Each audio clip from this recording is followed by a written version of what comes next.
प्रतिष्ठा बचाए खातिर कुछ दिन तक रुक ही के पड़ी।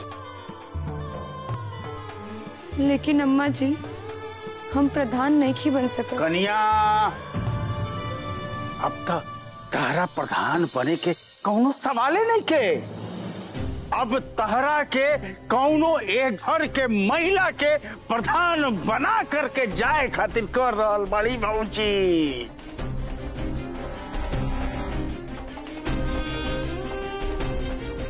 ए भौजी, तू तो कहलू है ना कि गांव से लेकर के बच्चा बूढ़ा बड़ा जितना भी बड़े सब के बीच में हई कन्या प्रधान के बहुत बड़ाई होता। बस उहे गुणगान जवन गांव समाज में हो रहल बानू ओकरा के अपन घर के कौनो महिला प्रधान के वोट में बदल देवे के बा। हाँ आरती, बबुआ जी एकदम ठीक कहता नहीं। अरे भले तू ये घर के अब पतो नहीं खू, लेकिन इतना साल से तो रहलू अनु, तहरा ये घर खातिर जो कर्तव्य बा पालन कर ही के पड़ी। का तू ये घर खातिर इतना भी नहीं खू कर सकत? ए भौजी, अरे कैसन रहुआ बात कर रहल बानी? ई करी हन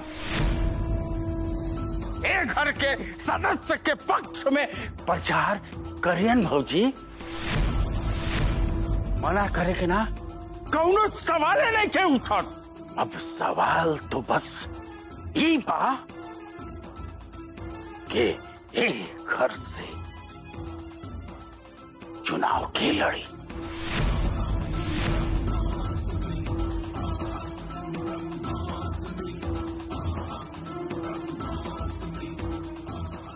माते, अरे माते, राहुल का आदेश बा।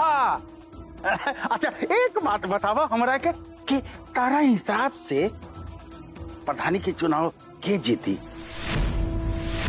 अब रउआ जकरा के भी आदेश देव नु ओकरा के चुनाव में खड़ा कर दियल जाई। माते बस एक बार रउआ बोली तो। अभी जो नक्षत्र चल रहा है उसके अनुसार चुनाव जीतने के लिए उसका ग्रह साथ दे रहा है, वो है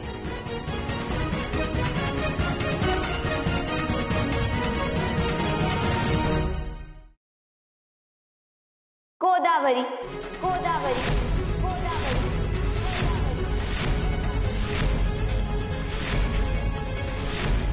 बिल्कुल सही करल बानी माते। ई गणना तो हम हूँ कर ले रहनी हाँ पहले ही। पिताजी, हम प्रधान नहीं बन सकते हैं। और आप ही सोचिए ना, हमें तो बहन की जैसी समझदारी, सहनशीलता ऐसा कुछ भी नहीं है। हम ये जिम्मेदारी नहीं निभा सकते। हम इस घर में कोई पद लेने के लिए नहीं आए थे।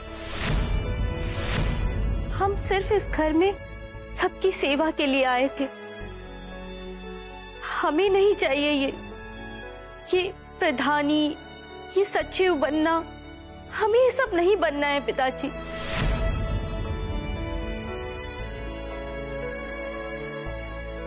नहीं की दुल्हन, तू घर की सेवा करे के बात कहा ताड़ूनी, तो अब तारा के घर के संगे संगे बाहर के लोगन के सेवा करे के मौका मिल रहा बा।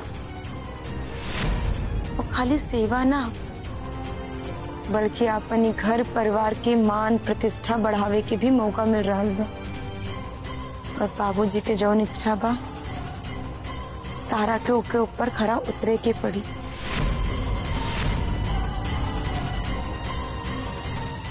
इहू के पापा, हम ये घर में कुछ दिन और रुक रहल बानी, लेकिन रउआ चिंता मत करी कि हम राउर रास्ता के कांटा बनब।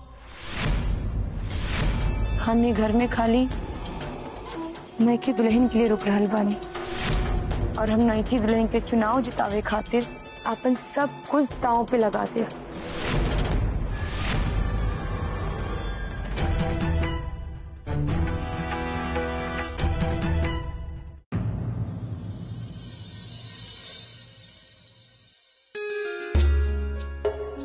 हे देवी मैया, आज रउआ ऊ चमत्कार कहले बनी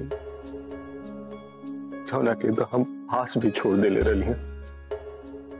आरती न सिर्फ हमरा से नफरत करे लगल बनी, बल्कि पूरा लोगन के सामने घर छोड़ के जाए खातिर भी कहत नहीं। जो आरती हमरा से नफरत करत कनी ना, कि कोनो चमत्कार से कम लिखे देवी मैया। और अब तो आरती गोदावरी के प्रधान बनावे खातिर भी तैयार हो गई बनी।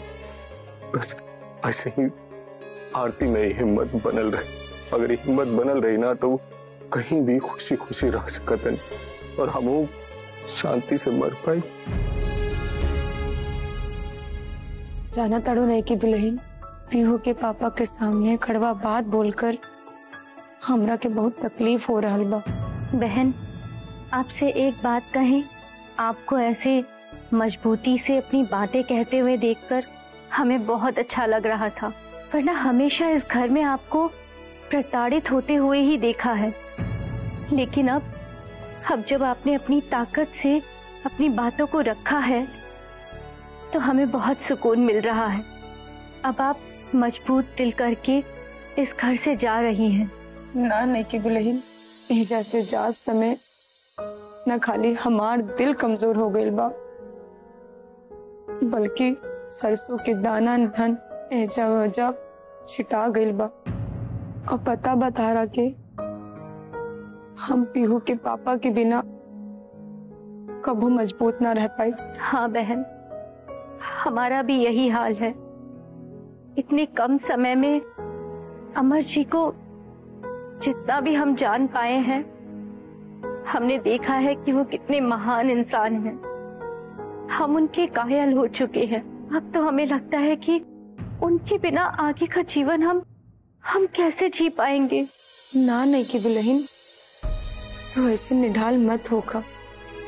हम तो जैसन बानी चल बन जाई, लेकिन तारा ऊपर अभी पीहू के पापा के देख रेख के बहुत बड़ जिम्मेदारी बा। और अगर तू कमजोर पड़ जाइबू नु, बतावा हमरा के कैसे काम बन पाई। तार खुद के देख रेख, गंगापुर पंचायत के काम, फिर घर परिवार के जिम्मेदारी सब तारा ऊपर आ जाई और तारा के संभाले के पड़ी। तारा के मालूम बाना कि दोनों अम्मा जी के बाद तू ही ई घर के बड़ बहू बाड़ू। का हो